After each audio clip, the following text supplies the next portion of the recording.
All right, now we're going to be going into the low end or budget price range for rifles. So,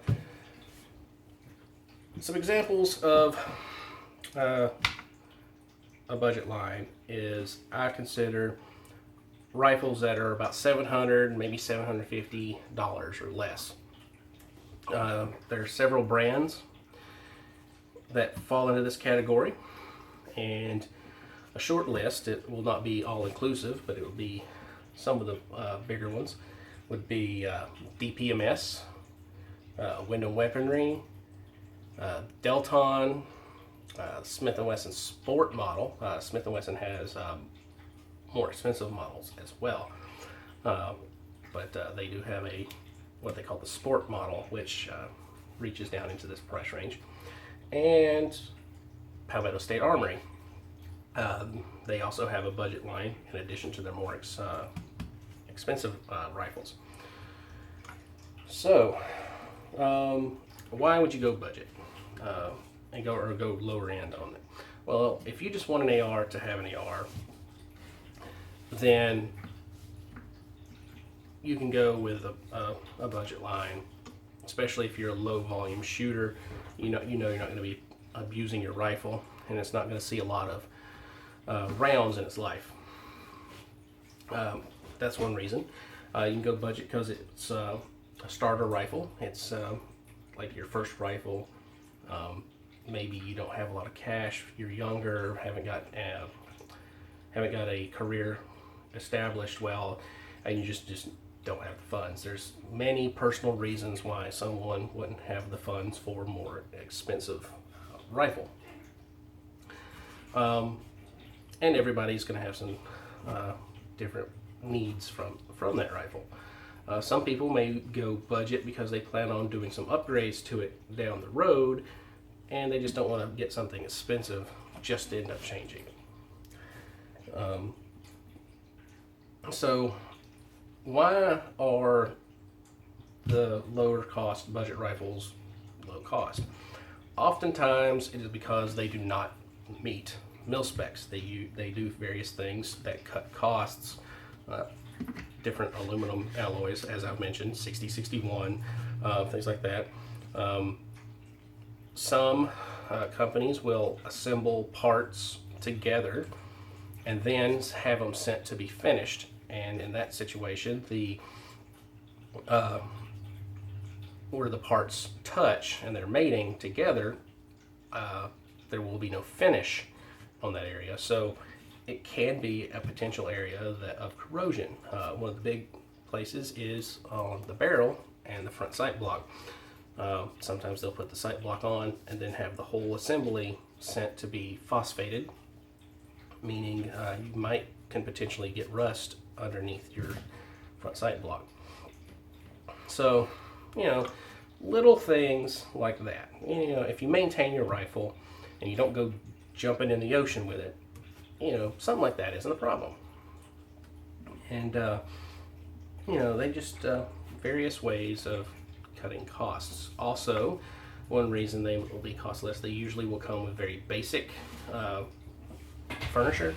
This one has all Magpul, as you can see, but I have over here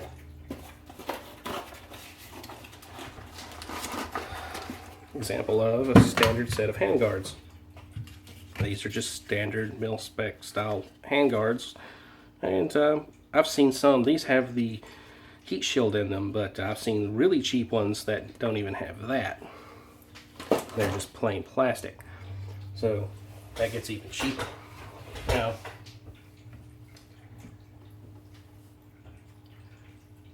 for people in the budget, if you have the means and the ability, I suggest you build. At least buy a lower that is completed and separate, and an upper that is completed and separate, and just mate them together at a minimum if this is the price range you're at.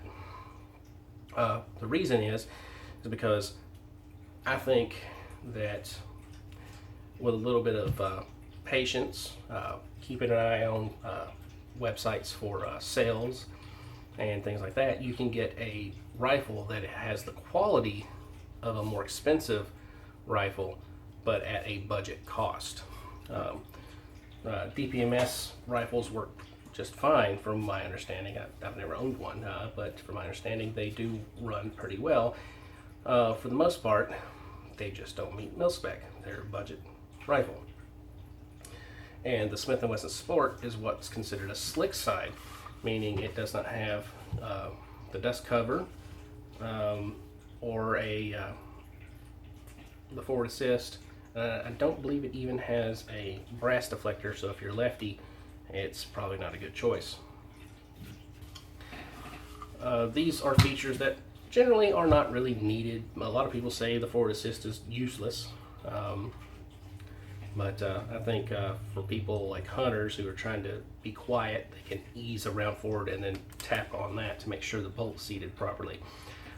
That's a legitimate and valid use for one, but for the most part, if your rifle's gotten to the point where it will not fully seat the bolt on its own, you need to stop because there might be something wrong. And using a forward assist may just cause more problems. Dust cover also, unless you're going to be dragging the thing out through the woods and in the dirt, it's not really that necessary. The brass deflector, on the other hand, is really a good idea for a left-handed shooter because it will be much more comfortable to shoot if the brass isn't hitting you in the face. Now,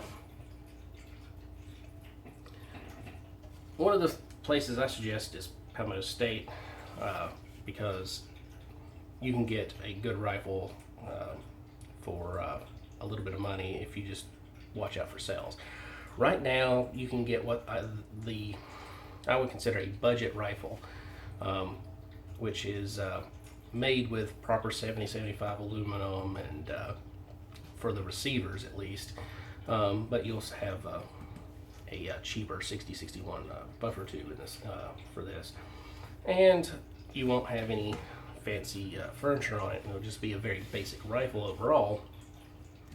But right now, on their website, they have a completed lower for $130. And it's a blemish lower, meaning it has a minor cosmetic issue, like a scratch or something on it. But it's fully functional. And if you're willing to spend like 30 more bucks, you can get the non-blemish version. And they have a very decent upper. That's one of their Freedom line, which is their budget line, and it uses a nitrided barrel instead of a standard chrome line. And I'm not sure how quality the nitriding process is done with it, but from what I understand, they are just average barrels. They're not great barrels, but they're also not complete crap. But that whole upper, including the bolt carrier, a bolt carrier made out of bolt carrier and bolt made of proper materials as well. The charging handle, I think, is 60-61, another cost saving area. But that whole rifle, without shipping and transfer costs of the lower considered, $410. The whole rifle for $410, and I would consider it a bit above a say it's something like a DPMS or especially a DPMS rifle, and that is cheap. And if you want something more similar to this, you will spend more, but I can build this rifle as it sits for less than 800 bucks. And that is not building, that is just putting an upper and a lower together and buying the furniture. If I believe the upper includes Magpul handguards, but the lowers did not.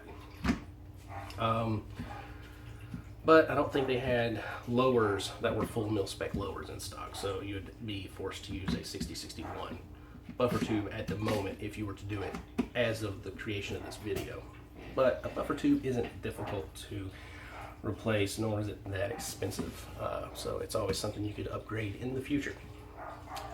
But as it sits right now, you buy that $150 on your lower, and the upper is, I think it's $500 right now. So $650, $700 for the rifle. And that is cold hammer forged barrel. That is their premium upper. And this rifle is every bit as good of quality as a Colt or other well-known brands that are considered very well made, if not even a little bit better. I've recently been reading some threads online from a man who owns a machine gun shoot range out in Las Vegas for tourists, and he has been using Palmetto State uppers on a couple of his rifles, using the cold hammer forged barrels and all that, and he says they have been hanging with the big dogs like Daniel's Defense and Colt and others. So that's a good that's only one person's account. It's somebody who definitely sees high round counts all the time. He says he goes over hundreds of thousands of rounds every month through their weapons, and apparently it doesn't take very long for a rifle to hit 20,000 or 50,000, even 100,000 rounds. That they can run through the rounds through one rifle very fast. So that's one reason I recommend Palmetto State. There are other companies that make good quality products as well. Generally though, Palmetto State I find tends to have more sales more often at lower prices. So if you're looking to spend less than $750, $700, maybe even $800 for a rifle, for an AR rifle, I suggest at a minimum buy a complete lower, buy a complete upper, and wait for some sales, which usually doesn't take long, and you will get a very good rifle.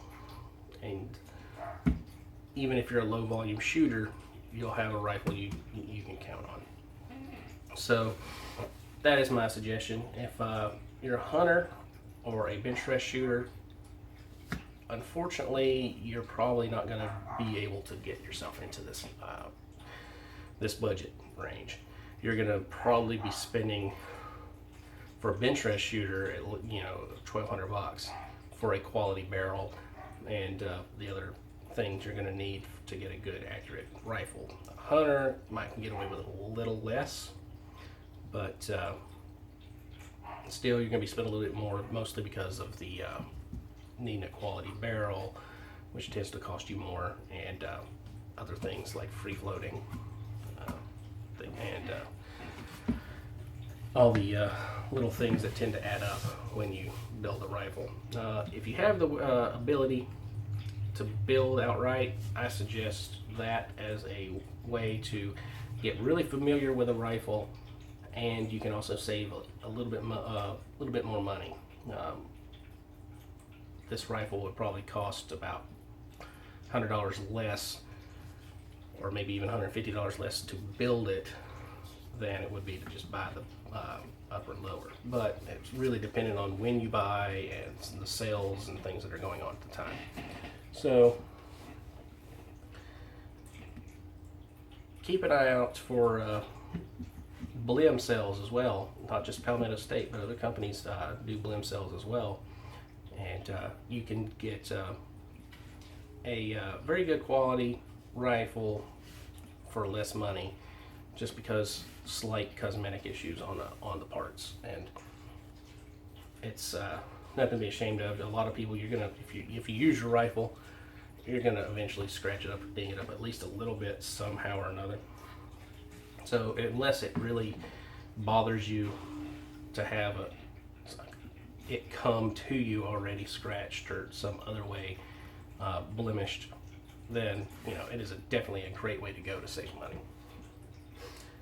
And in our next video, we're going to be talking about the mid-tier, the top tier, and the ultra top tier. Generally because the biggest differences start to become, a little bit of quality and pricing. So I'm going to kind of lump those together. and I will see you in the next video.